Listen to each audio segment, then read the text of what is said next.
Milarepa was a Tibetan yogi. He was considered as an enlightened being. He is usually illustrated as green because he ate nettles, the kind of vegetables that's green, for the whole time that he was in the mountains. And so his color, his pigmentation of the skin turned green.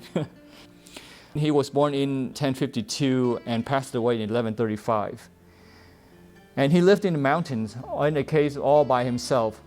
One time there were some visitors. They knew of where he was cultivating, and so they came to visit him. He was in a high and isolated mountainous region on the sparsely inhabited border. And it was near a tigress and her cubs. It's called the Tiger Cave of Singazong. And he has chosen to occupy a fearsome place to shelter where he was cultivating.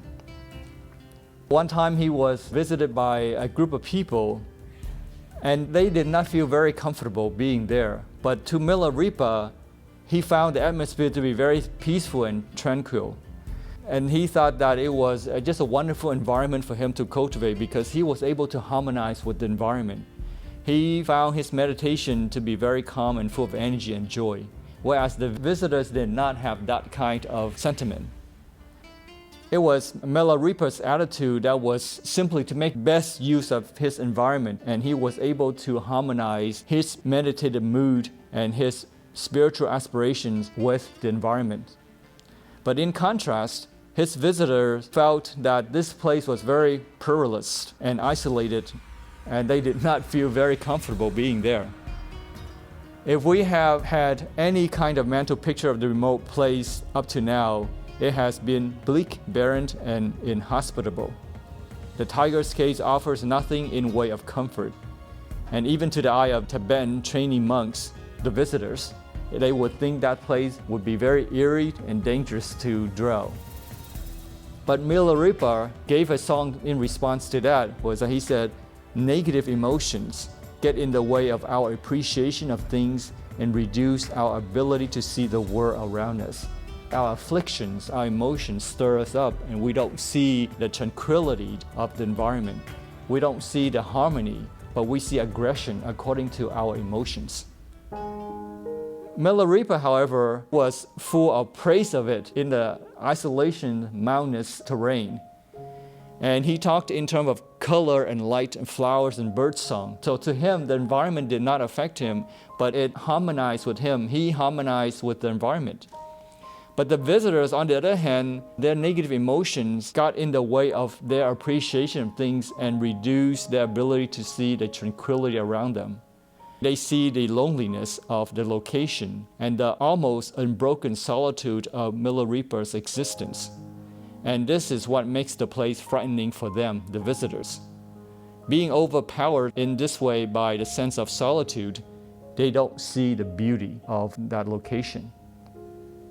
We can often experience this too, whether we in like an art gallery, for example, we enjoy art, for example. If we are absorbed in the arts, we really don't mind the noise and the visitors walking around talking. And similarly, if we live a life that is full of appreciation, we don't really see the negative things that we interpret as negative. For example, in this situation, you wear your mask, that's required, and you go to a store to pick up something that you purchase online. You get to the counter and they say, please do not come in, stay outside and wait for your turn to put on your mask. If you are in a negative mindset, you would think that person was disrespecting me, treating me like a fool. I'm the customer is always right. But if you're in the right kind of mindset, you realize, okay, in that situation, the clerk asks you to step outside to wait for your turn. It's an appropriate thing to do in today's environment. So when you have the positive kind of mindset, you will realize that, okay, that person was taking responsibility of trying to maintain a healthy environment. But if you were in a negative kind of mindset, you would think that that person was disrespecting you. It's neither good nor bad, it's how we interpret the environment. Milarepa's whole life is like this. He is not oppressed by solitude, and he does not feel lonely when he's all alone in the mountain. Being alone does not equate to loneliness. and he is therefore free to enjoy the natural beauty of his surroundings. He knows his place is lonely, but he's glad of it, and he doesn't experience the loneliness as a threat. Does it make sense? When we are happy, we are full of appreciation, we see things clearly, we are surrounded by positivity because of our own positivity. We don't see the threat of loneliness, the threat of anything. One may say that Milarepa is in harmony with the local deities, the unseen beings, in a way that the visitors are not. Where others experience loneliness and fear, Milarepa sees only beauty and joy. So Milarepa has a different perspective than his visitors. This is due to his attainment of what he calls the clear light of realization of the void, 空性, 空单, sunyata.